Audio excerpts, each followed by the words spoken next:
Good afternoon, everyone. My name is Kate Jacobson. I'm a librarian with the Ramsey County Libraries, and it's my great pleasure to welcome you to Tuesday with the Scholar. Today's program is about the International Wolf Center, and we'll be hearing from Grant Spickelmier in a little bit. A few things I want to talk about, though, is today's program is brought to you through the co-sponsorship of the Osher Lifelong Learning Institute, or OLLI, at the University of Minnesota, and also the Ramsey County Libraries. And we're thankful to both institutions for making this possible. So, a few things now about our speaker. Grant Spickelmier, I think I'm saying your last name correctly, began his wildlife education career over 30 years ago at the Minnesota Zoo, where he served in various roles, including Assistant Director of Education, and his work there included leading the development of the National Science Foundation funded Wolf Quest, a premier wolf simulation game. This project allowed Grant the opportunity to work closely with Dr. L. David Meck, who served as a scientific advisor for the project. Um, this also, I think, helped lead Grant into getting his master's of conservation biology at the University of Minnesota. And he went on then to join the Oregon Zoo as the curator of conservation learning, where he directed numerous educational programs and managed a large team of staff and volunteers.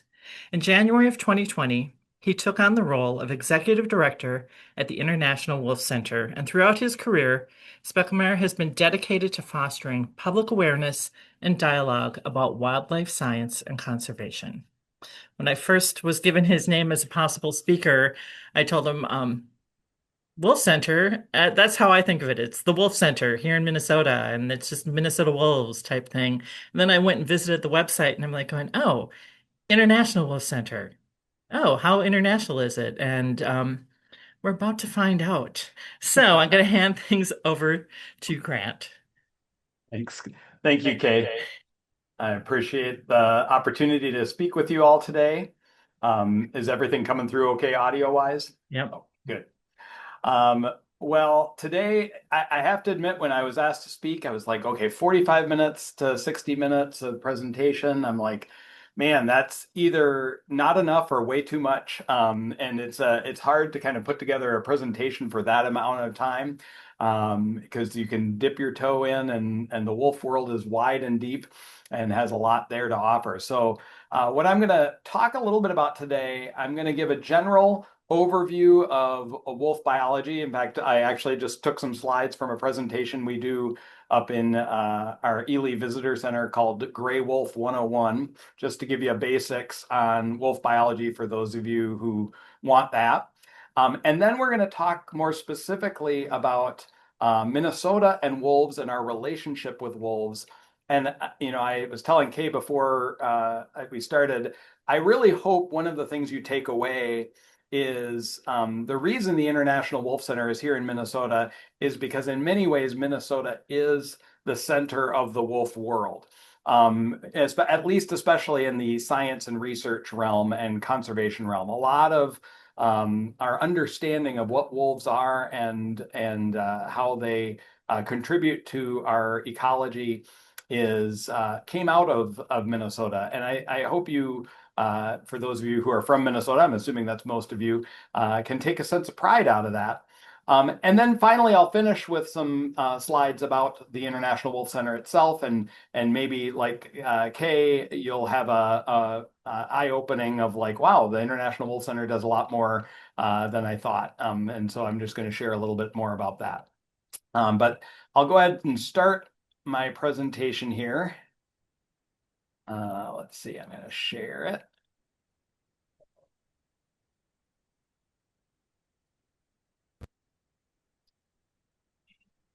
This.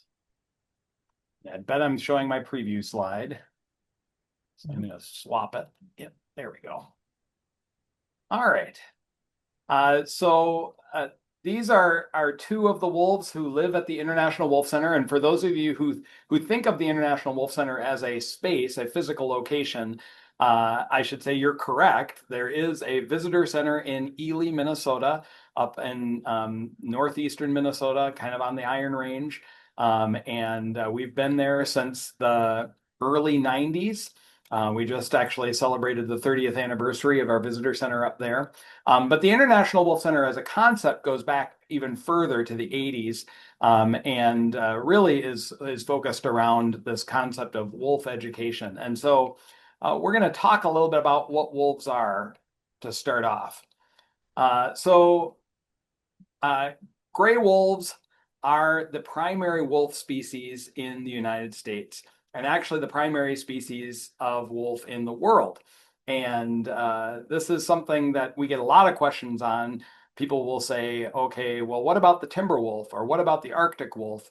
Or the Mexican wolf?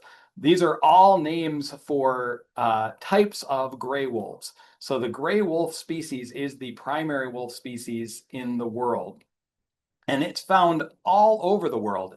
It is the most widely spread apex predator um, in the world. And it's basically found all over North America. The way this map works is the blue is showing all the places where gray wolves live currently, and the red is showing former range of gray wolves. And so you can see that the wolf has been removed from a lot of the former range, especially because as people moved in, and we'll talk a little bit about that, uh, their their range was diminished, both because they were hunted and trapped, but also because wolves don't actually particularly like living around people. They're neophobic and they tend to stay out of human habitation. So if you build a farm, wolves are going to move further away. So they are starting to recover, as you can see by some of the blue through Europe and the United States, where they are starting to recover in certain places, but there's a lot of their former range that they are not living anymore. But I think the other thing that I'd like you to see with this map is, aside from how their range has changed, is how many different places they did live or do live, and how diverse those places are. This is one of the things I think is most incredible about wolves, is they're incredibly adaptable to different regions of the earth, different habitats, different climates, and you can find wolves in all of these types of biomes. So grasslands, deserts, Arctic environments, the tundra, the forests, which we associate wolves with here in Minnesota. Um, they are extremely adaptable, though, and these are all gray wolves. So they may adapt some body characteristics to their particular region. So, for instance, the Arctic wolf on the left here is going to have a thicker coat. It's going to be slightly bigger, and it's going to have more rounded ears and more ears that stay close to the body so it doesn't lose body heat as easily. Whereas the Indian wolf, you can see its coat is much thinner and really doesn't have an undercoat hardly at all. And its ears are much bigger, and they can use that to radiate heat from their body. But these are both gray wolves, even though they look very different from each other. They are both the same species, Arctic wolf and Indian wolf. And that's true kind of across the northern hemisphere. There's many different types of looks that wolves have, but they are all the same species. Oh, and I should also speak a little bit about coloration. Obviously the Arctic wolf has that white coloration, helps blend in with the snow. And then you can see this Indian wolf, and what we think of as more typical gray wolf can be gray or brown, but it can also be black. There are many black phase wolves here in Minnesota and in Yellowstone National Park. And that's just a natural variation in their coat color. It doesn't necessarily have a specific adaptive quality, although they are studying that a little bit. Now, there is another species of wolf in the United States, but it's probably not one you've seen unless you've maybe seen one in a zoo, and they are the red wolf. The reason why I would say most of you probably have not seen a red wolf in the wild is there are only about 16 currently in the wild right now. And they are all down in North Carolina. in a wildlife refuge area there where they've been reintroduced. The majority of red wolves that are around right now live in zoos and other sanctuaries and are part of an endangered species breeding program. But the red wolf used to live in the southeast portion of the United States, and some scientists kind of hypothesize that, the gray wolves kind of had the upper northwest two-thirds of the United States, and the red wolf had the southern third, southeastern third, and that was just kind of how they divided up the territory. But there are still red wolves, but they're very, very highly endangered. There is another species of wolf that is recognized by Canada, and that's the eastern timber wolf, or sometimes called the Algonquin wolf, and that's in kind of eastern uh, Quebec area, and that is where that wolf lives. But it's not recognized as a separate species in the United States. It's more seen as a subspecies. And then there's another species called the Ethiopian wolf that scientists argue about whether it's a wolf or not. So there's a lot of debates in scientific community about different species and subspecies. Our founder, Dr. David Meach, likes to say a wolf is a wolf is a wolf. And most wolves that you're going to hear about and see, especially here in Minnesota, are going to be gray wolves. And what applies to a gray wolf here in Minnesota pretty much applies anywhere else in the Northern Hemisphere where you're going to find a wolf. Now, there is another species out there that often gets mistaken for a wolf, and especially here in Minnesota, we talk about these a lot. In the Twin Cities area, we have lots of people who come up to me when I'm at the state fair and say, "Oh, I saw a wolf in my backyard in in Edina or in Plymouth or in Brooklyn Park." And I'm like, "Well, probably not. You probably saw one of these guys, a coyote."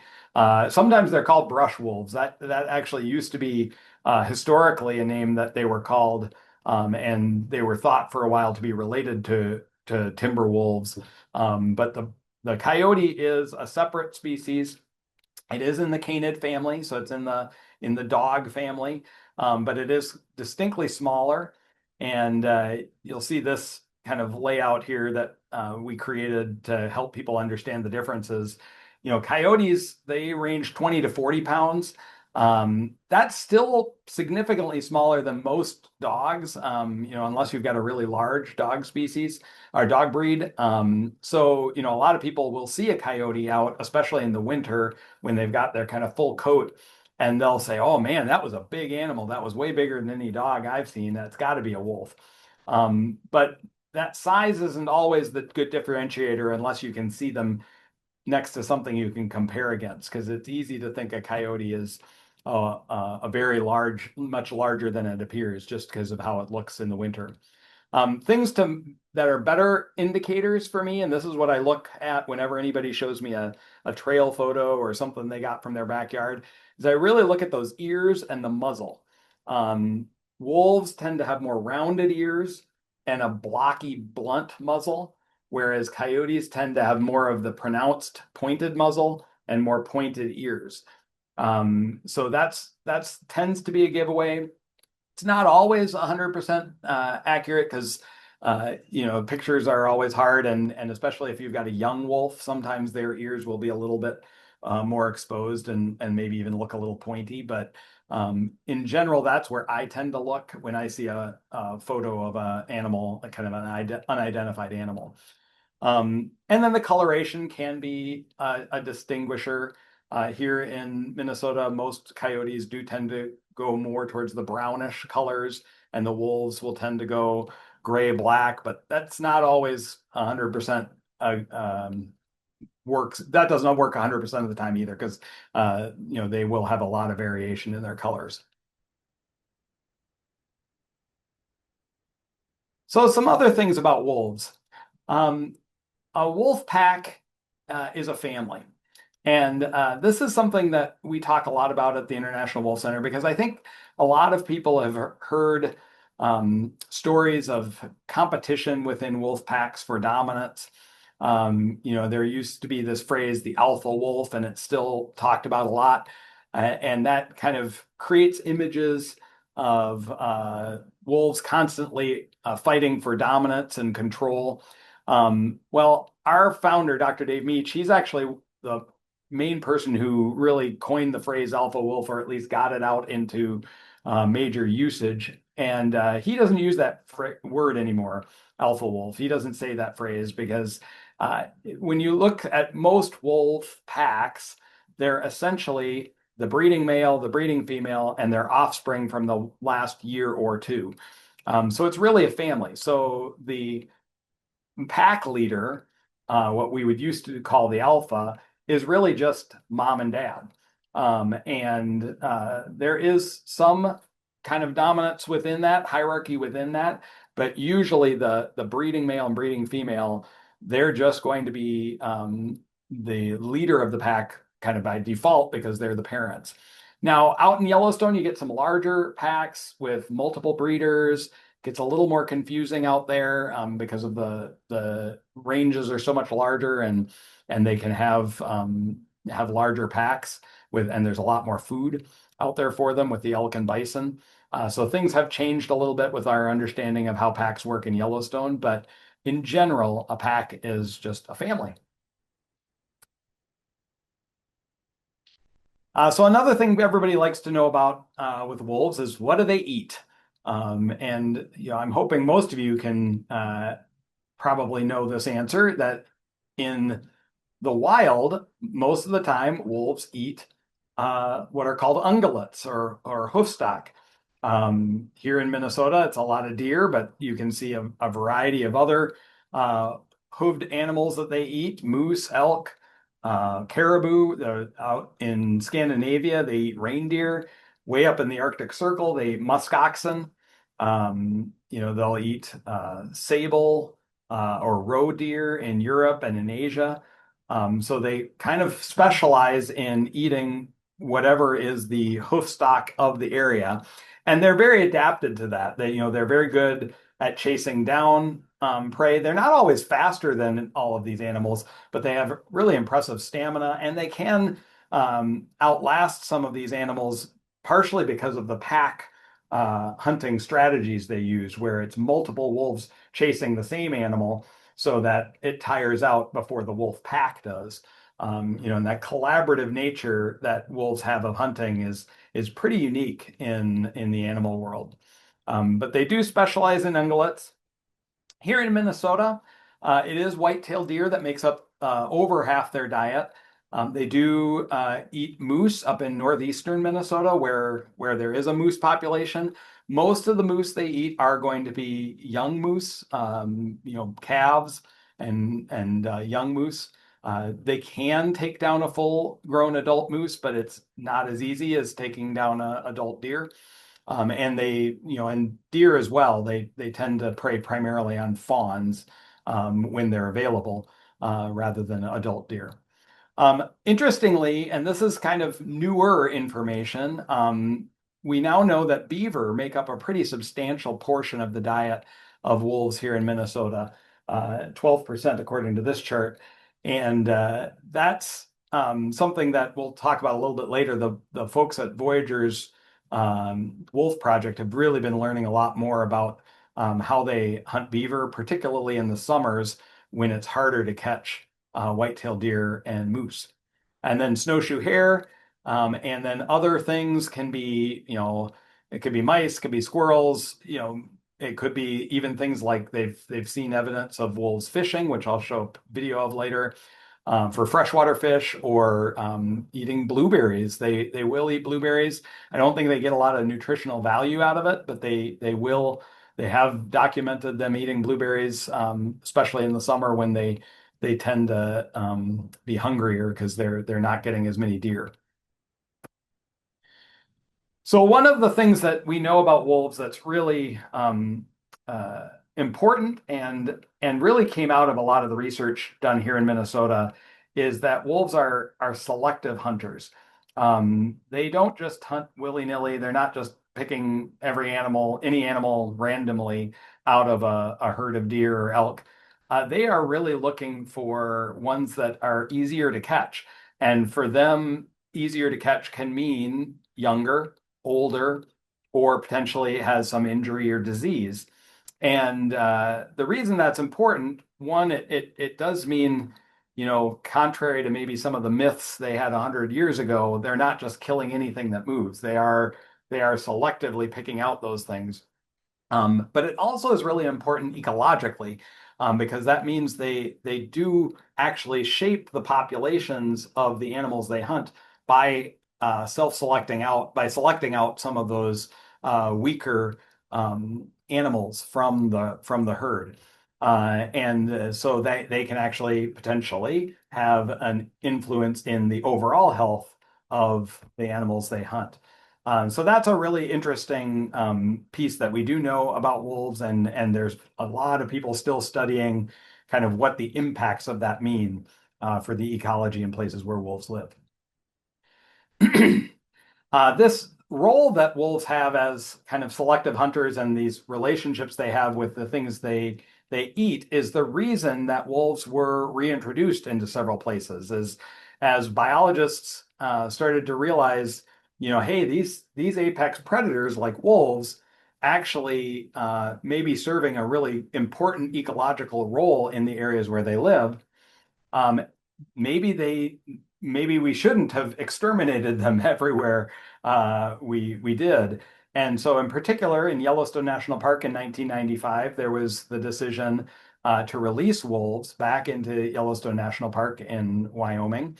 And and one of the arguments that was made was that at the time, the elk herd there was kind of growing out of control and really doing a lot of ecological damage to the park. And the argument was made, hey, wolves are a natural check on those elk populations. Let's maybe reintroduce them in the park and see if that can work. Um, they then did that also in Idaho. And then later, a few years later, they did a subspecies of gray wolf called the Mexican wolf down in Arizona and New Mexico. And then most recently, just a couple of years ago, they did a reintroduction into Colorado. This is actually a photo from the Colorado wolf reintroduction back in 2023. So this is where wolves are now. So after having kind of really faced a lot of challenges in their population, as they, especially through the 20th century, were really hunted and trapped to near extinction everywhere except the northern third of Minnesota. Now can be found in all of these states. Now, interestingly, they weren't released in all of these states. They were released in Wyoming and in Yellowstone National Park and in Idaho. They were released in Arizona and New Mexico, and then the most recent releases in Colorado.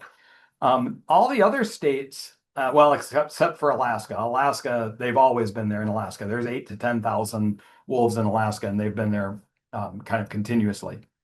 But these other states that you see, like, Wisconsin and Michigan, those wolves naturally migrated from Minnesota and from Canada. Um, Washington, Oregon, California, the wolves that are there all migrated from either Idaho or Wyoming. And this is because of a really interesting behavior that wolves have, um, where they will disperse long distances.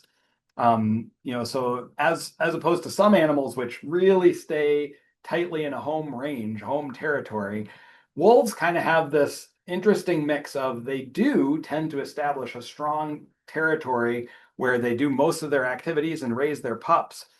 But after a pup gets to a certain age, maybe say 2 or 3 years old, they will leave their pack, and some of them will go and establish a pack nearby.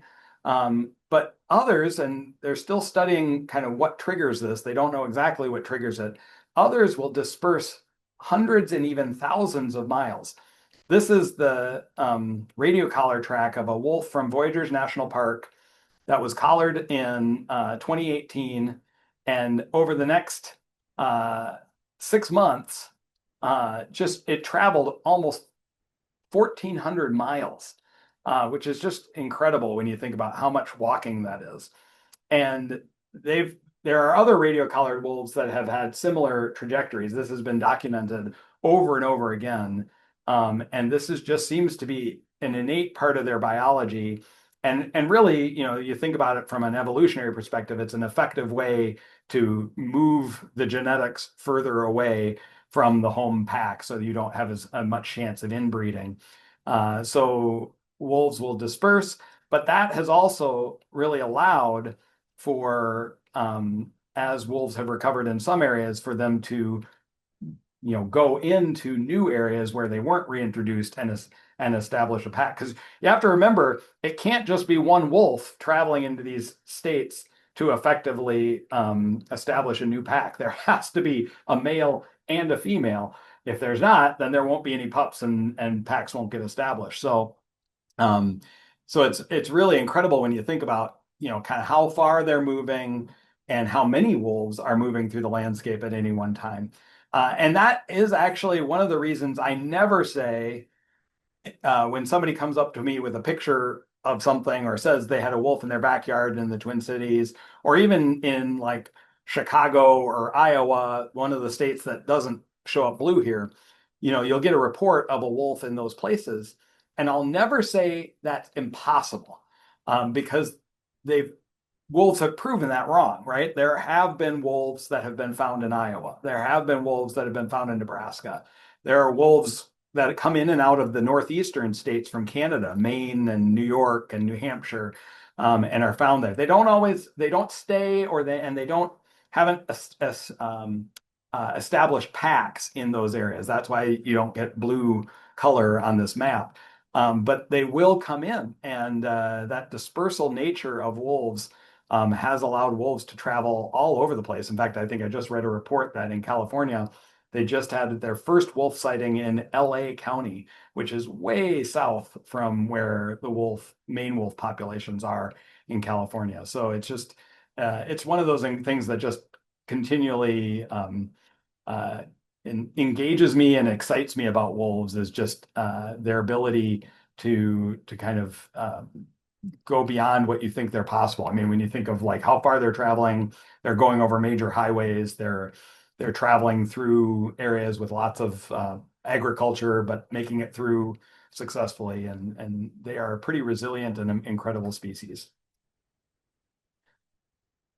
Okay, let me talk about this because I have a feeling some of you have seen this video. This is a video online called How Wolves Change Rivers.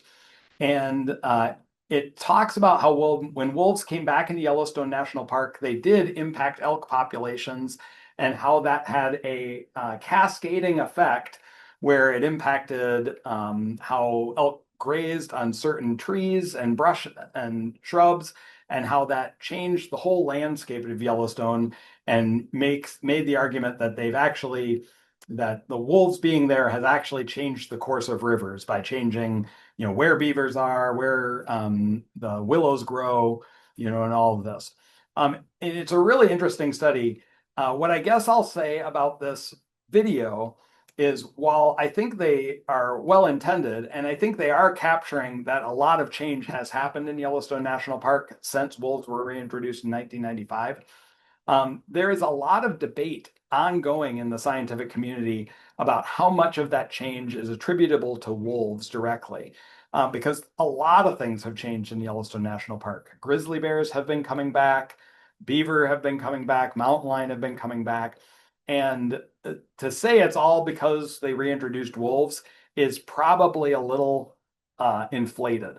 And so I would encourage you, if you have watched that video or really find it inspiring, go read some of the more recent research around it, and just couch your enthusiasm. And it's just like anything in ecology.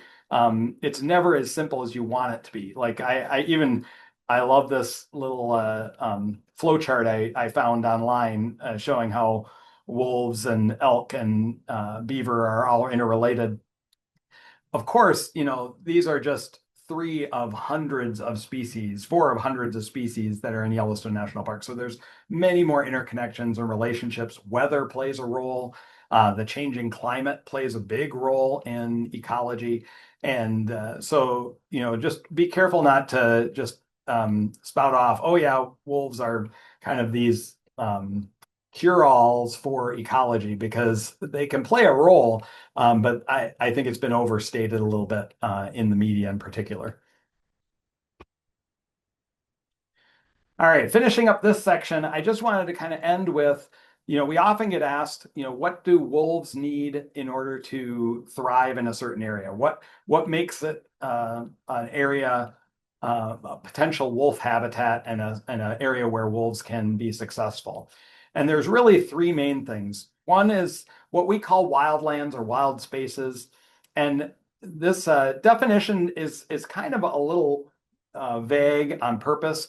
It doesn't mean it has to be like a national park or a wilderness area like the Boundary Waters Canoe area, but it does mean it has to be wild enough that the wolves can be away from people, away from heavy traffic and roads, away from heavy agriculture uses.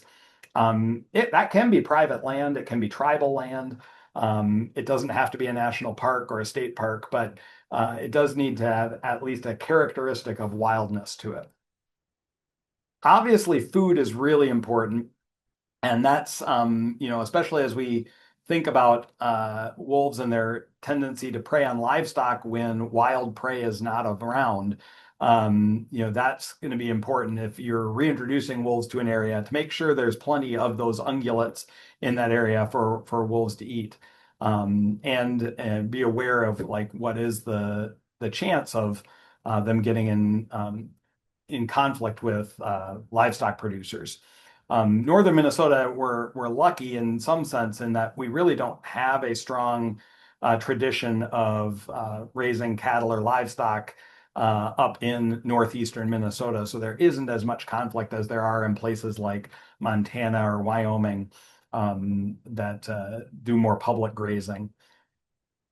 And the last thing, of course, is tolerance. And this is something that I think we're still trying to get a handle on. Like, what does tolerance mean?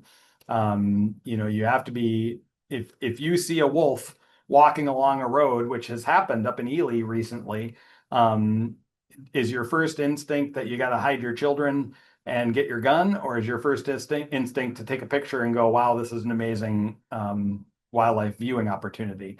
Um, I think people have a lot of built-in attitudes towards wolves that they may have learned from their families or may have learned, potentially from stories in their own household.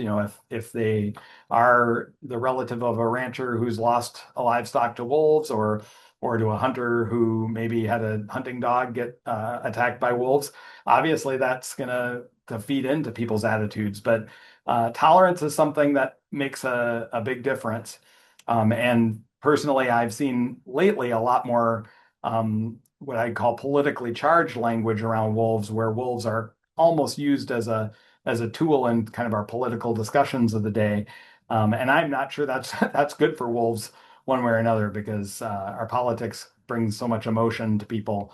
I think we like to study wolves and talk about what we know about wolves scientifically and share that information with people and help them to make good decisions about how to live with wolves on the landscape.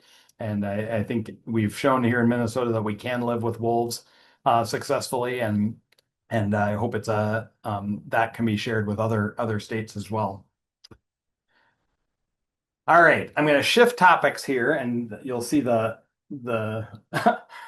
the color of my slides is going to change because this is actually the second presentation I have kind of merged the two of them together.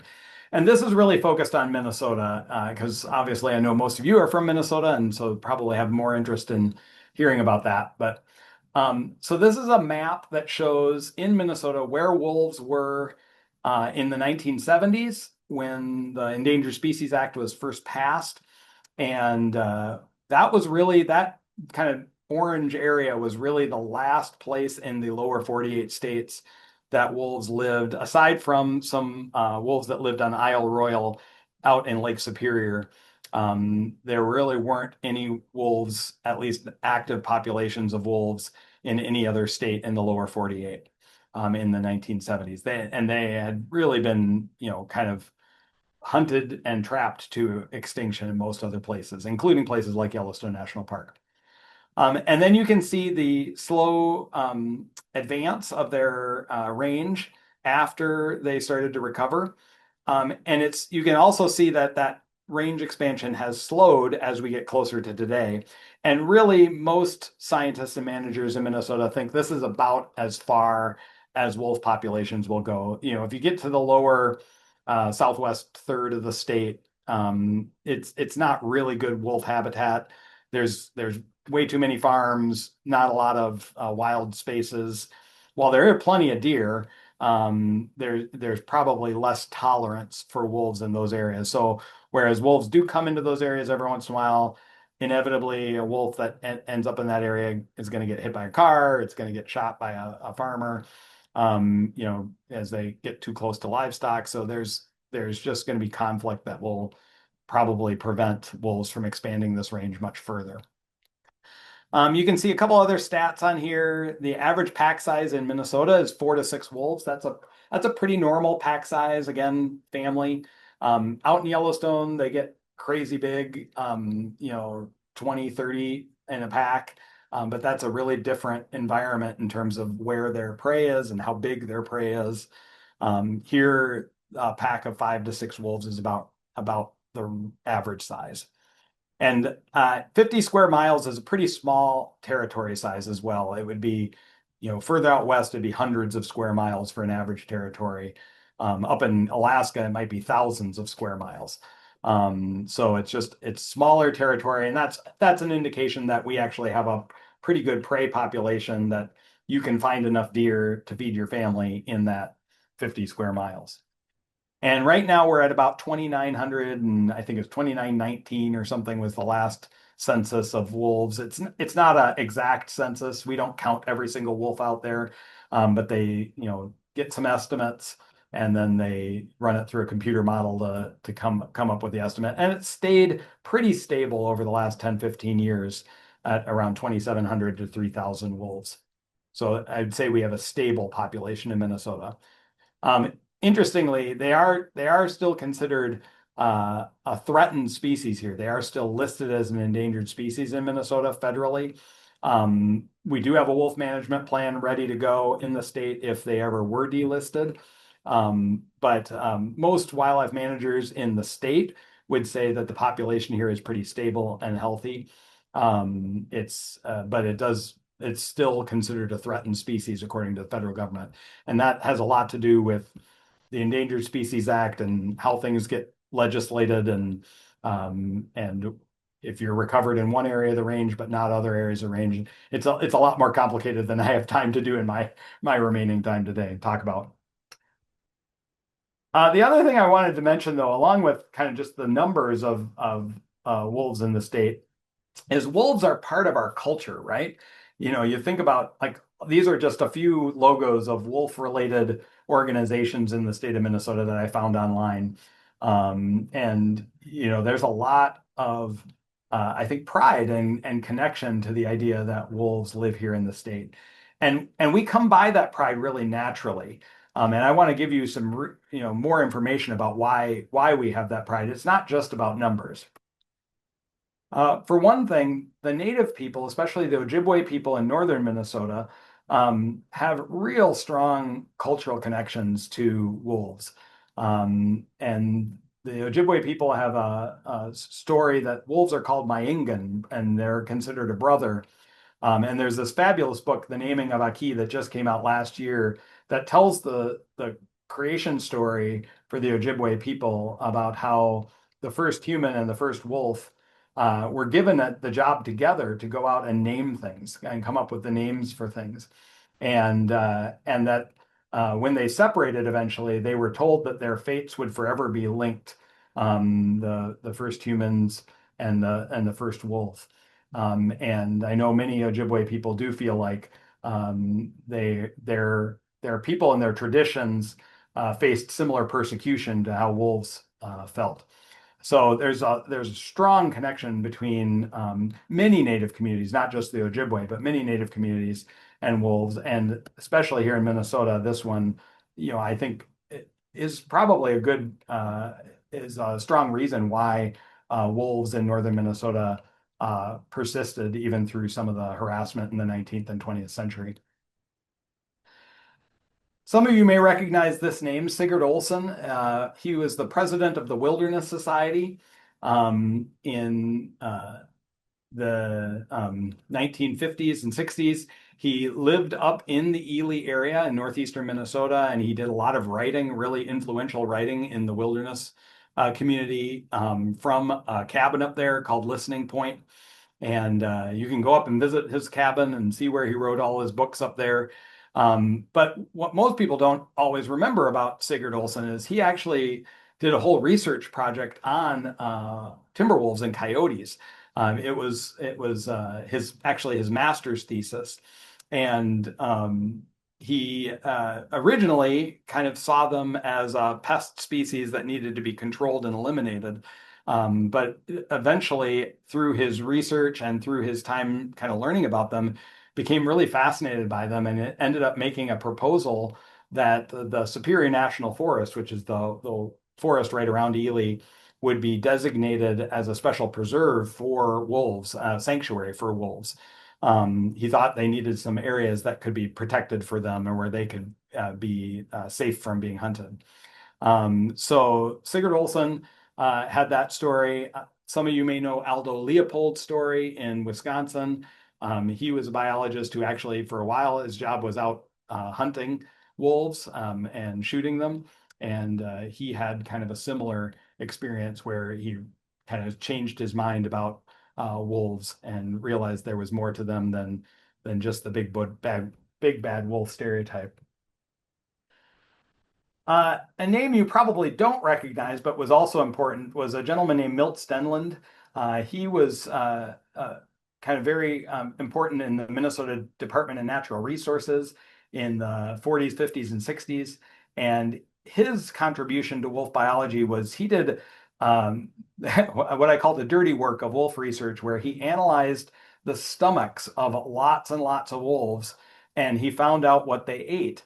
And he was able to prove with some of his research that the wolves in Minnesota were actually mostly eating deer and moose and the things that we talked about earlier, not livestock. And, I think at the time that was pretty eye-opening. There was just this assumption that wolves were just, ravaging farms and seeking out livestock preferentially. And he was able to show, no, most wolves are eating wild ungulates. That's what they eat. And then there's our founder.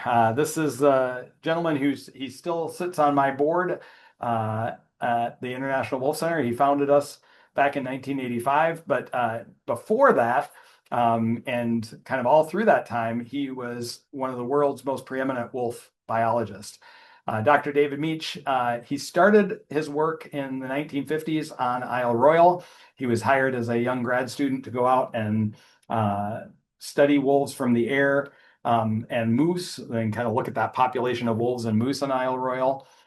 He then moved to Minnesota and eventually established one of the longest running research projects in Superior National Forest right around Ely, looking at wolves and deer. And it ended up being almost a 6-decade study, contributed tons of information to our understanding of how wolves and deer interact, and how, for instance, that it's not wolves don't impact deer populations as much as deer impact wolf populations. The amount of food source is much more drives wolf populations. He also did some really groundbreaking research up in Ellesmere Island in northern Canada and in Alaska, Denali National Park. And he was involved with the reintroduction project out in Yellowstone National Park in the 90s. So he is also what gives us our international name. When he was in the midst of his middle of his research and doing all this work, he was also the chair of the Wolf Advisory Group for the International Union for the Conservation of Nature. So the United Nations group that studied wolves, he led it for almost 3 decades. And now they don't have a wolf specific group, they have a canid group, and he still serves as a kind of an advisor to them occasionally. So he brings in a lot of international connections. He's trained hundreds and hundreds of graduate students who've gone on to do wolf projects all over the world. And so he is, in many ways, seen as kind of the godfather of wolf biology. And he still has an office over at the University of Minnesota. So there you go. Uh, Really exciting to me as well, along with how important Dave's work is that that work is still going on, and there it's had its mantle taken up by other researchers, probably most prominently by these two gentlemen, Tom Gable and Austin Homkeys. The Voyagers Wolf Project really started out at the University of Minnesota when Tom was going through his PhD work, working with a gentleman there named Joe Bump, and the Voyagers Wolf Project works primarily out of Voyagers National Park and the area surrounding it.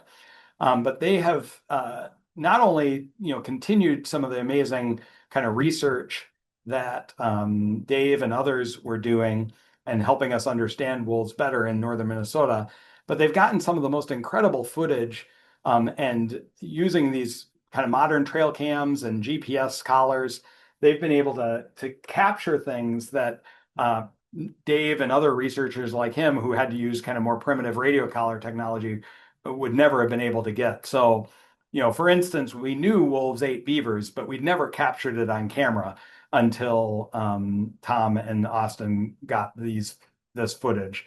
And there are many more things on the Voyagers Wolf Project's website you can look up. But again, not just pretty pictures. You see on the right here, they're also doing really important research where they're looking at things like how do beavers affect forests? You can see the area around this beaver pond has fewer deciduous trees and more conifer trees. And so they're studying the impacts that wolves have on forests by eating beaver in certain areas. So they're doing some really interesting kind of ecological level studies on wolves and beaver. But yeah, but really the key thing that I think most people know about them is they just have these amazing videos. This is actually an older video they got, but this is one of the first videos of wolves hunting freshwater fish. So I'm just going to play this for you. Whoop, maybe not. I'll go back. There we go.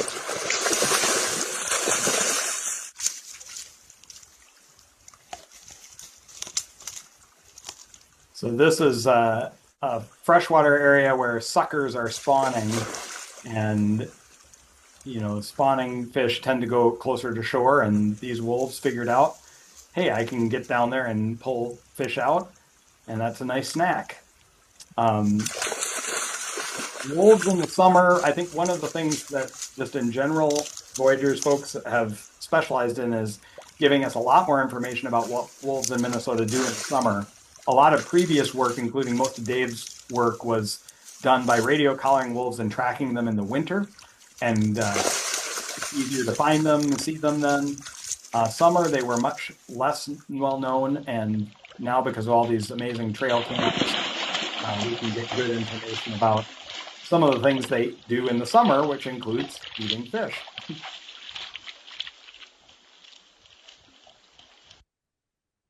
All right. I'm almost done here. I wanted to finish with a few slides about our center for those of you who have never been out to the International Wolf Center. This is our visitor center in Ely, Minnesota. Again, it's about a 4.5 hour drive from the Twin Cities, but it's a great drive. It's beautiful. Maybe 5 hours if you go through Duluth.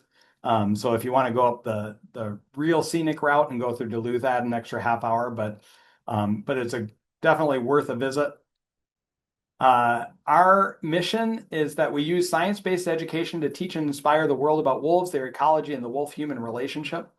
I think the one thing I really want to emphasize in this is we focus on science and we try to stay out of the political realm with wolves. We're really trying to just tell you what we understand about wolves and know about wolves and have a conversation about them. We're not trying to tell you how to vote or even necessarily how to manage wolves.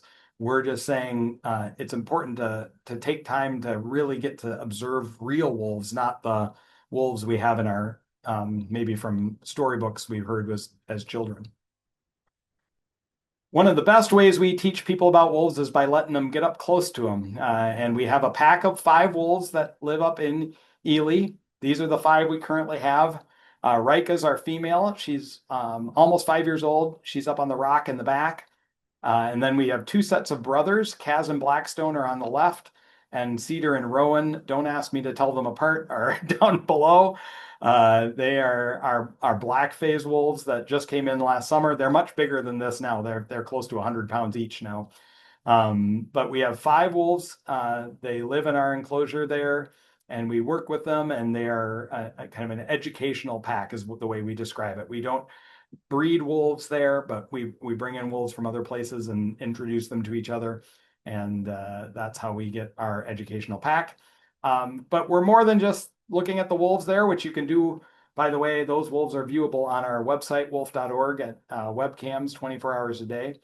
But we also have a lot of programs at the center. We have auditorium programs every day in the summer. In the winter, we're only open on weekends, Fridays, Saturdays, and Sundays. But winter's a really good time to go to Ely if you're looking for, if you're one of those people in the Twin Cities who remembers back in the day when there used to be really good snowpack where you could go cross country skiing on a regular basis. They still have that up in Ely. So you can go up there and visit the Wolf Center. We also do adventure programs in the area.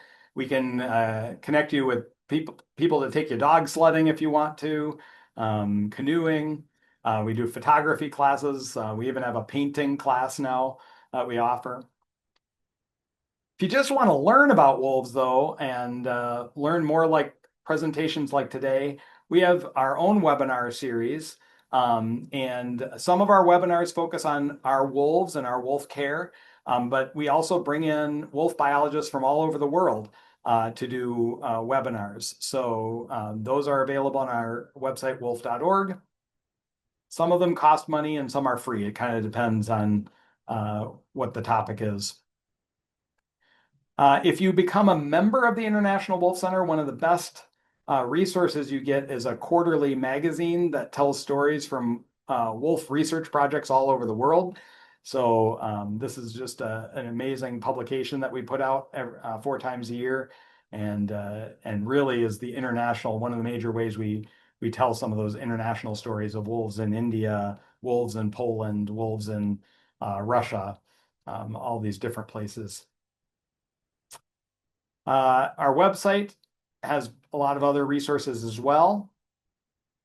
One of the things we do, especially on social media, is try to debunk myths. I don't know how many of you saw this, but there was a story a few weeks ago or probably a few months ago now, of a scrappy Chihuahua that was living with wolves in northern Minnesota. Well, of course, this was a complete myth and it was made up by AI. I think the article itself was written by AI, but it got a lot of publicity. We did an interview with Snopes, the debunking website, and said, as far as we know, there has never been any evidence that a Chihuahua has successfully lived with a wolf pack. And it was pretty obvious from some of the photos that this was actually, I think, some trail cam photos from Voyager's Wolf Project that they superimposed a Chihuahua on. So that's one of the things we get to do. A real exciting opportunity that's coming up this year is every 4 years we host a symposium, a research symposium here in the Twin Cities. And that's going to be taking place in October of this year. And the thing that's really interesting about our symposium is it's a traditional research symposium. You have presentations and posters and invited speakers and all that. But it's open to the general public. So anyone who really wants to get into the wolf science world and learn a lot more can attend. So that registration is available and open now, and you can check that out on our website. Another exciting thing that we're doing is we've been contributing for the last few years to a Meach Fellowship Program named after our founder, Dave Meach. And this supports undergraduates who are doing research in the field on wolves and getting valuable research experience. And we're actually going to be doing our webinar with the Meach Fellows at the end of March. for the 2025 Meach Fellows, and that one will be free to the public if anyone's interested. Last slide. While we aren't necessarily a research facility, we're more of an educational facility. We do help researchers when we can. And so one of the things that we got involved with when we brought in Cedar and Rowan was we were working with a researcher who's studying how dogs and wolf behavior has evolved. And she really wanted to study, she's been studying young dogs as they develop and how they move and what movements they learn first. And she really wanted to study wolf pups. And so she got us to let her put these cute little backpacks, they're actually accelerometers, on these wolf pups and measure their movements so we could learn a little bit more about how wolf behavior develops as opposed to how dog behavior develops. So interesting, just a little side story. All right, there's my final photo. This is this is Kaz when he was just a pup. But I hope you learned something today about wolves and learned something today about the International Wolf Center that maybe you didn't know. And I'm ready to take some questions. And we have some questions. Perfect. So, okay, well, talking about how wolves mainly eat ungulates, Yep. is chronic wasting disease an issue then with the wolf population since it's affecting the ungulate population? That's a good question, and it's something that I think we're still learning about. As far as we know, wolves cannot get chronic wasting disease, Okay. so they can't get it from eating a deer. The thing that they're studying right now is there some effect that wolves have on deer populations? Could they potentially be mitigating chronic wasting disease a little bit by selectively preying on animals that are weaker? And I don't think we have clear evidence on it, but there are researchers looking into that question. Okay. Um, okay. How is continuing climate change likely to affect wolves? It's a good question as well. You saw that slide I showed earlier that shows all the different climates and environments that wolves live within. Um, the real interesting thing with wolves is they are so adaptable that they are probably more likely to be impacted secondarily. So, in other words, as say moose populations get impacted by climate change, the impact on moose populations will have an impact on wolf populations. They are less likely to be impacted directly because they can kind of adapt to different climates and different environments as long as they have those three things that I talked about, kind of wild spaces and prey and tolerance. But yeah, in terms of direct impacts, that's less known right now. Okay, continuing on with food, I guess you could say it. Somebody's wondering, do wolves hunt waterfowl like geese and ducks? Since we now find out they fish. Um, I've never seen a video of them doing it, but boy, would I bet they'd try. I can tell you firsthand that the wolves in our enclosures will occasionally get something that comes in, and I don't know if they've eaten a goose. I know they've eaten a raven. They've captured a raven in there. But yeah, I bet if a goose went in there, they would try. mhm. So yeah, I imagine it's happened somewhere, but I don't have specific evidence. Okay. So let's see. Are the educational wolves then returned to the wild at all, or do they? No, they've been raised since pups. They were born in captivity and they've been raised that way their whole life. They would not do well in the wild. If you watch those reintroduction programs, I was actually when I was at the Minnesota Zoo, we had Mexican wolves that were being raised to potentially be reintroduced. Some of them were reintroduced, some of them were not, and you manage them very, very differently. You Mhm. want most, if not all, of their encounters with humans to be negative, because you don't want to reintroduce a wolf into the wild and have it see humans as a food source or as a positive thing. So you have to manage them to be reintroduced, and that's we would not be able to manage in that way in our exhibit. So, okay, so somebody's asking, is it possible to tame, domesticate wolves, at least so that they are not aggressive towards humans? And that would be more so your educational type. Yeah, I mean, I think, we call it that they're socialized. We'd never say they're tame. Hmm. And we always, our keepers will go in with the wolves to manage them and check up on them. And they work really hard to build a relationship where the wolves are kind of trust them, and they understand the behavior, so they know when a wolf is maybe saying agitated or feeling more aggressive.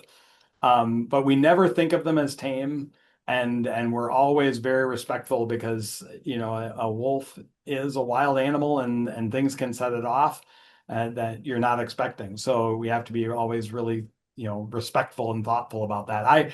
I would not I would definitely not encourage anyone to think of getting a wolf as a pet. They are not bred. You think of it like a dog.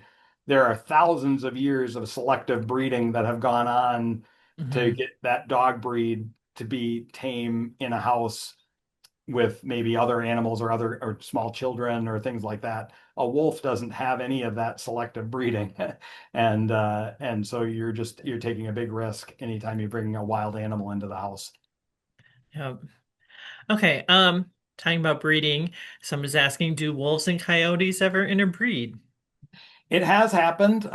You can find examples of coyote genetics in most wolves, at least at some level. And there is historically it's happened, and there have been places where coy wolves have shown up in the landscape. It's rare because really most wolves see coyotes as rivals, and as kind of a threat. So most of the time, and we see this play out a lot in Yellowstone National Park is probably the easiest place to see it because it's so wide open. Hmm. But wolves there will kill coyotes pretty regularly, and we're sure it happens here in Minnesota too. But it can happen. Okay, now in the small Minnesota packs, do the youngsters interbreed or are they able to breed with other small packs, or is that part of that wandering thing that we saw? Yeah, I think they are pretty able to disperse, you know, after the first year of life when they're pack, most, especially the males, tend to leave the pack. They don't all travel thousands of miles, Hmm. but they will disperse and go find a unrelated female to breed with. The females sometimes will stick around the pack for another year or two, but then they often disperse as well. So yeah, that's just kind of a natural behavior. And part of that's food driven, right? It's like um, mom and dad don't want to have to, they have a new litter. They don't want to have to feed their old litter on top of their new litter and work on that. So it's probably just naturally like, hey, I'm kind of hungry and I'm not getting the nice choice bits of meat anymore. I'm gonna go find somewhere else. Um, okay. Did the wolves in Yellowstone National Park affect the willow population near rivers? Yeah, that's connected to that trophic cascade Yeah. conversation. I think what I would say is there is evidence that wolves have changed elk populations. There's strong evidence that wolves have changed elk behavior, and that those things have impacted willow and aspen growth. The amount to which it's affected it and the amount that's directly attributable to wolves versus grizzly bears, climate, all those other things that I talked about, that's what's being debated right now.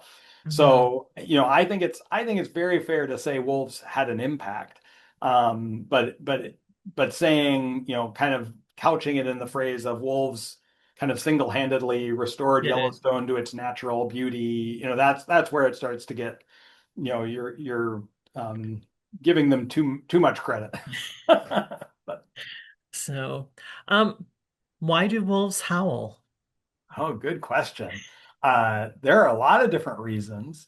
Wolves will howl as an alarm. Wolves will howl before they're going hunting to kind of rally the pack. Wolves will howl kind of the way you would think we might call to each other to call each other and to say, "Hey, I'm over here." So there's a lot of different reasons you can howl. Wolves will often howl and as territorialism. So, I hear a rival pack howling over there. Our pack is going to howl over here, and making sure you know where we are. We know where you are, and it's a good way to kind of avoid conflict that way. So a lot of different reasons. It's not because they think the moon is pretty though. Um, what's the usual lifespan for a wolf in Minnesota? It's a good question. Wolves in the wild tend to live about 5 to 6 years. So it's not, and a lot of that is because they have pretty high mortality in their first 12 to 18 months of life.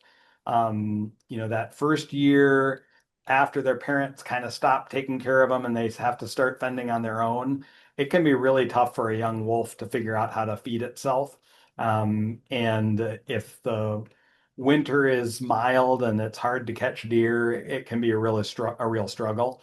They can live, there have been wolves in the wild that live 11, 12 years. We've had a wolf in our facility live 16 years and almost 17 years. It was like 16 and 3/4. But in the wild, 5 to 6 is about the average. Yeah. So let's see. Oh, good. More questions are coming in. So I have to read really quick here. What is the greatest threat to the future of wolves in Minnesota? Yeah, I mean, I think in Minnesota, um, yeah, you know, um, I heard somebody, I'm trying to remember the exact quote. I heard somebody who works in wildlife management in Minnesota say, "We do not have a wolf human problem in Minnesota. We don't have wolf human conflict. We have human human conflict about wolves." So it's not that there's a lot of specific instances of conflict between wolves and humans that cause problems. It's that we as humans have different value systems and we have trouble talking to each other and coming to consensus and compromise about how to move forward on those solutions in a way that will allow for a future with wolves and coexistence with wolves. And yeah, so I would probably answer that by saying politics is the biggest risk, right? Because it's not people. People brought wolves back from the brink of extinction, right? So Hmm. we know we have people have that ability, but it's our inability to kind of have kind of reasoned dialogue on some of these issues when they get emotional, that Right. that really makes it challenging. Right. Because one person is asking what conditions must be met in order to actually remove a wolf from an area, possibly by shooting. Yeah, in Minnesota, because they're considered a threatened species, you can't just go and shoot a wolf if you see it. If you would have to have probable cause to believe that wolves were an imminent threat to you, your livestock, your pet, something like that. And if they were and you shot a wolf and you could demonstrate that, you'd probably be okay. More often than not, of course, ranchers don't actually see the wolf that's preying on their livestock. They just see the animal that's been killed. And then, you can call in a USDA biologist to come and research the kill site. Uh, there is compensation for livestock losses in Minnesota, so you can get compensated for the loss of your livestock. And then if a wolf is continually preying in the same area, eventually they will trap and remove the wolf. They will kill it. But yeah, that's usually how wolf management takes place in Minnesota. Okay.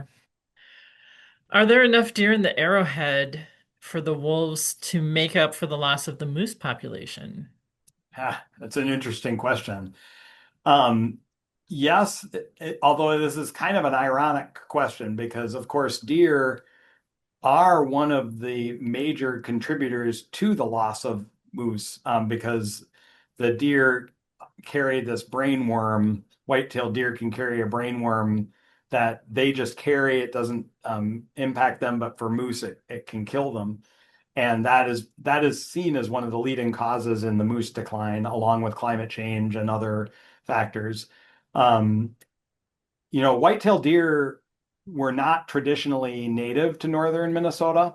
It was moose, caribou, and elk that lived up there. And the white-tailed deer population has slowly moved north as those populations kind of opened Decline. up the habitat. Yeah. And yeah, so yeah, I'd say there actually are plenty of white-tailed deer up there. I'm not sure ecologically that's a good thing or not, but it's Hmm. probably not. It's probably never going to go back completely the other direction though. So So, okay, couple questions going back to the howl a little bit.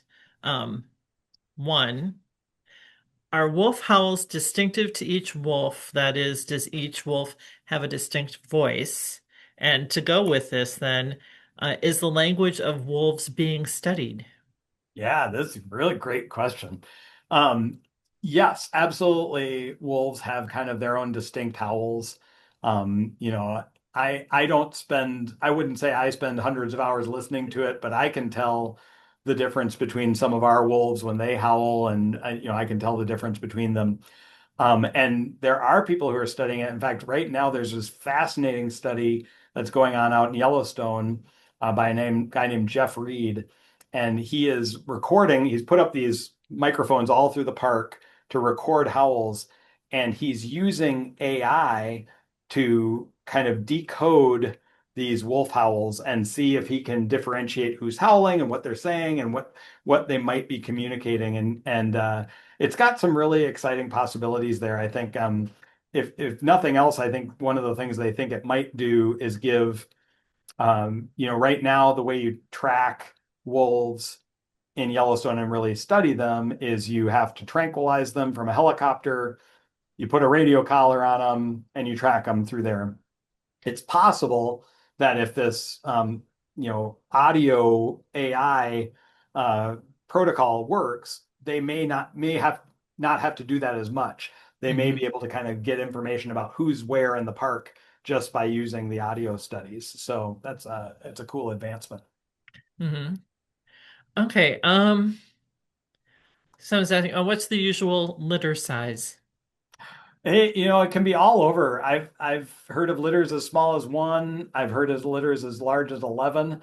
I feel bad for that mother.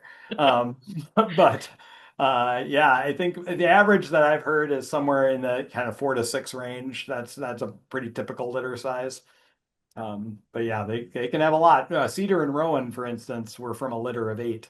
The zoo that had them was like, "Do you want more than just two?" And we were like, "Nope, two is good." Do you think wolves will eventually encroach on suburban neighborhoods like coyotes have? It's a good question. I would have probably 5, 10 years ago, I would have said absolutely not. Wolves the thing we tell people all the time is wolves are much more neophobic than coyotes are. Mhm. Wolves just naturally have kind of a fear reaction to new things, new stimulus, whereas coyotes they're curious. They're walking towards things they don't understand and looking at it and, oh, is that something I can eat? They're much more willing to do that than wolves are. That being said, there are increasingly in Europe, there are these instances of what are called sometimes bold wolves, wolves that kind of lose that neophobia, and they tend to live in areas that are kind of semi-wild, so like parks and near a suburban area.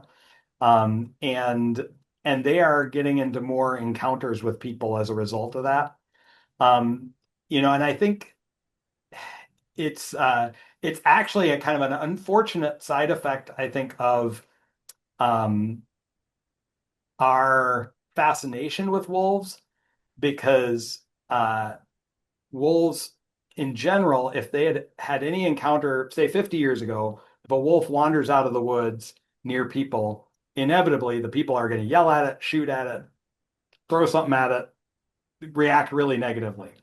Now, more and more, wolves are seen as these kind of fascinating things, and people are going to take a picture of it, think it's really cool. Well, the fact that they aren't having as many of those negative reactions could actually be creating a situation where a wolf starts to get curious. So this is something okay, the executive director of the International Wolf Center is going to tell you this. If you see a wolf on the side of the road or a coyote, Honk. clap at it, yell at it, tell it to get away because it is not good for that wolf Hmm. to hang out on roadsides when people are driving past. It will eventually get hit by a car or get somewhere where someone will shoot it. So it is okay. And in fact, in Yellowstone, they're doing this more and more.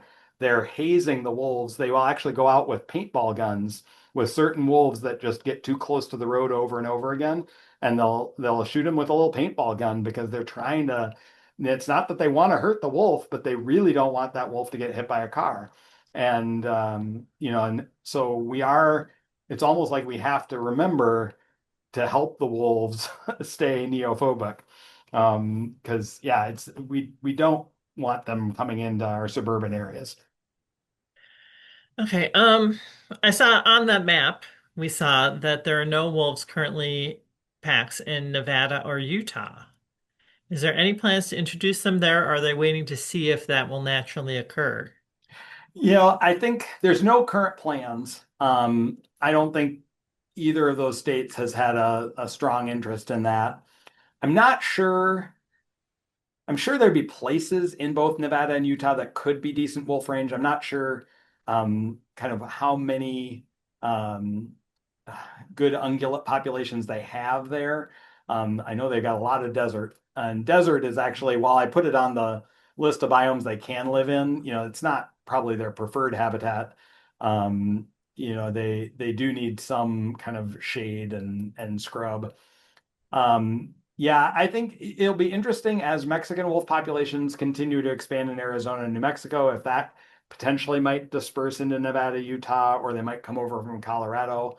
But again, it's all going to be kind of based on can they find the right habitat and will there be tolerance from the people that live there?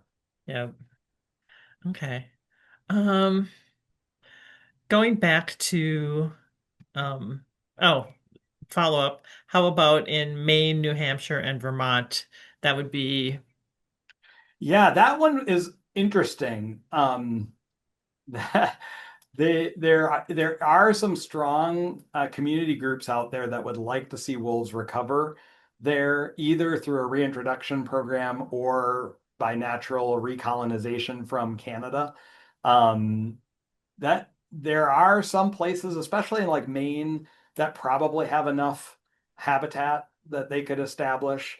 But I also know there's a lot of concern about, that's one of the most heavily populated parts of the United States right there, right? Like those mhm. are those are packed states that are very, very heavily populated, and it might turn out like sort of like what we're seeing in Europe, where some of these heavily populated places have more of these bold wolf encounters, and so you have more kind of discussion about is this really a good place for wolves or not.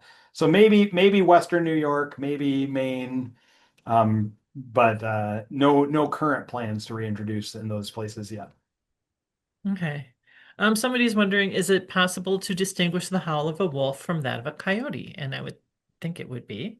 Yeah, I mean, if you hear them together, they're pretty distinct. Coyotes tend to do a lot more yipping and are higher pitched.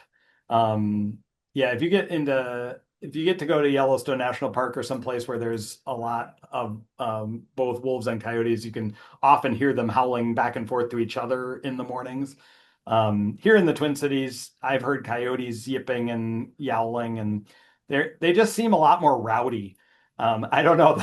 The wolf howls seem a little bit more uh, distinguished. or Sustained. yeah, a little longer sustained, less yeah, less chaos. But So, okay, plenty of time still for questions, people. Get some in there. Talking about the international aspect of things, what's one of the more surprising things you've learned from um, our international community that's yeah, I think we're in the most recent magazine that we just are putting out probably in the next month. Uh, a researcher named Gabrielle Werhan wrote about uh, she works in places like Mongolia and Asia where there are wolves, but there are also big cats like snow leopards and tigers. And what she's noticed, which is really interesting, is that wolves are have a the people in the area have a more negative attitude towards wolves than they have towards these big cats. But that if you look historically, the big cats actually do more livestock damage than the wolves do. And so she's kind of trying to figure out why that is. Why do people, kind of disproportionately blame the wolves for the livestock damage as opposed to tigers or snow leopards? And then on the flip side, she's argued you look at where the conservation dollars flow, and they all flow towards tigers and snow leopards, and the amount that goes towards wolves in Asia is kind of minuscule comparatively. Um, so it's just a kind of an interesting kind of comparison between those two. yeah, I was surprised also by looking at the Saudi Arabian Peninsula kind of thing, that circle of wolves. Yeah, kind of around that outside edge. Well, we've just started a new international science advisory group, and one of the researchers on it comes out of Israel, and he's actually been doing research on wolves that live in Gaza. So you can imagine, like war-torn country, all the things that we've talked about it, and the impact that that would have on the natural world there. But there are wolves that live in Israel and in the Gaza Strip, which is crazy to think about. But So, what do world conservation efforts look like in other countries? yeah, it's a kind of a hodgepodge. I would say the EU has pretty similar setup to what we have here in the States. They have something sort of like the Endangered Species Act, and wolves are listed on it, although they recently were downlisted a little bit, not fully taken off the list, but downlisted a little bit. And each of the EU states has a slightly different management plan based on the wolves in their area. But they are recovering there. I mean, the recovery in EU has been really dramatic, similar to what it's been in the United States in terms of there are wolves in the Netherlands and Belgium, and no one thought they would come back there. They were really isolated down to a few spots in the Alps. In the mid 1900s, and now they've kind of expanded all throughout. And Sweden and Norway have large wolf populations or larger wolf populations now. So that's the EU. India has a pretty strong program. India actually has a really kind of good history with wildlife conservation. It started around the tiger. The Mhm. tiger conservation really was the got them going back in the 80s and 90s, but now they have a really robust wildlife institute and are very actively involved in conserving um, a lot of predators, which is interesting because they are also one of the places in the world where wolves and tigers do regularly prey on people and kill people. And so there is still this kind of uh, discussion about man-eating animals in a way that we don't have here in the States at all. I mean, in the Mhm. last 50 years, there have only been two people killed by wolves in North America. Whereas I think last year in India, there were like 18 people killed by wolves. And part of that is just the way people live, right? Like there's a lot more poverty that people are, don't have bathrooms in their house, so they're going out into the bush and they're encountering wildlife in a way we don't encounter wildlife here in the United States. But it's interesting how conservation plays a role in that as well as people. I've got a colleague in India, Dr. Jala, and he talks about how one of his big things is working on indoor plumbing, and that's a way that is a method for tiger conservation and wolf conservation is getting people in India out of poverty. So. Okay. Someone says they have relatives in Sweden, and I hear that the wolves are back there. How are things going with that in Scandinavia? Yeah, that's I was able to be there like 3, 4 years ago for a wolf conference, and Sweden and Norway have this kind of overlapping wolf population that's right on the border between them. Interestingly, it's it's separated, even though a lot of the wolves came, they think, from Finland and Russia, came down. There really are not many wolves in the northern two-thirds of the state of their countries because the Laplanders, the kind of indigenous people who live up there and herd reindeer, are very kind of aggressive against wolf populations. So wolves will disperse through there, but they don't establish there. So the established wolf populations are all kind of down in the lower third, right between. And Sweden is probably a little more open to wolf populations. I think they have like between 400 and 500 wolves there. That might be a little high. Norway, they have wolves, but they're very highly controlled. They have like 150 wolves, and that's all they want. And anytime it gets above that, they trap a few and remove them. So they're very highly managed. And I don't think they have much plans to expand it at this point. But yeah, there are wolves there, and there's a whole research project that studies it called Scandal. Yep. Okay, a super random one. Do you know anything about wolves in the Chernobyl area? Oh yeah. We actually show a video up at the center. There's a video on because National Geographic did a special on it. And the wolves have reestablished in that area following the Chernobyl disaster. And I think the it's actually I think at the time it was kind of unique because people were like, man, how is all this wildlife thriving in this area around Chernobyl? Well, part of it is just because people stopped going to Chernobyl, right? And so all of a sudden the wildlife is like filling the gap and doing it there. They have established packs there, and I think they're still doing some research on like, are they resistant to the radiation or how is that working? I'm not sure what they found recently, but yeah, there are some pretty established and strong packs in that area. Okay, question back to about the moose population here. Do you think wolves are killing too many moose in Minnesota? Or, Wolves and moose have an interesting relationship. I would not say wolves are the cause of the moose decline. That was more the brainworm I was talking about, climate change. But wolves are definitely not helping them recover because wolves will continue to prey on moose calves, and that reduces the amount of moose that can grow up and replace that population. And so they're kind of studying that. I know there are some people who feel like we should remove some wolves from certain areas of northeast Minnesota to kind of reduce that pressure to allow moose to recover.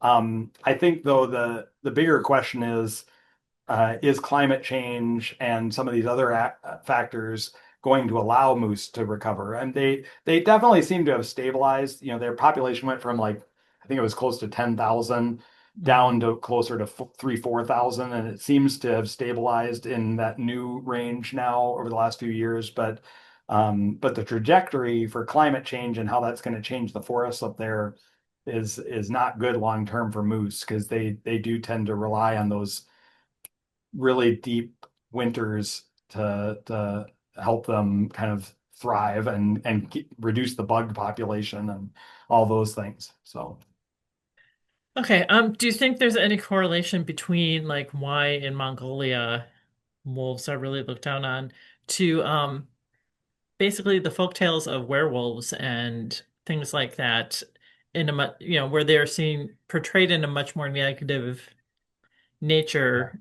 through folklore, whereas you don't get that as much with the big cats as much. it's possible. I think folklore and stories. play a huge role, right? Like if we had all grown up with, I showed that picture of the naming of Aki. If we'd all grown up with the story that wolves were made by the Awesome. creator to be our companion, to help us name the world, and that our fate was connected with them, boy, would we feel differently about wolves than those of us who grew up with Little Red Riding Hood and the Three Little Pigs, right? Like, I think it's those stories we kind of laugh about them, but they really do kind of sink in to your kind of emotional reactions to a specific animal. And I think, yeah, different cultures have different relationships with certain species. Although there's an interesting side effect of some of the stories that are more like, for instance, tigers. There are definitely stories in Asian cultures around tigers that are very positive, Mhm. but they also have created a market for tiger bone and powdered tiger bone in traditional medicine so that you can take in the power of the tiger and do all that. So just because the story is positive doesn't mean that the consequence on the animal is necessarily going to be positive, I guess is what I'm saying. So, well, it is now 2:01, and so we are at the end of our time together. And I'm just want to say thank you so much for sharing your knowledge today and just giving us a glimpse into the possibilities of getting up to the center, checking out the website. Yeah. Um, just easy enough to do. Just type in International Wolf Center Yep. in like Wolf. Google. Well, and the website is even simpler. It's just wolf.org. So There you go. it's super easy, and I appreciate a chance to talk to all of you. And yeah, I hope you explore more about this important animal for Minnesota and Yep. learn more. So thank you, everyone. We do have the first couple of the first session up on YouTube, and we should have last week's session up on next, like Thursday. This should be up sometime next week, I'm gonna guess. So keep coming back. We'll be back next Tuesday with, oh yeah, a Prince biography. So Oh, that's fun. it will be. It's a children's Prince biography, so it's going to be an interesting time learning all how that came about. And everyone's saying thank you, and Yeah, we just appreciate it. go and have a good day, everyone.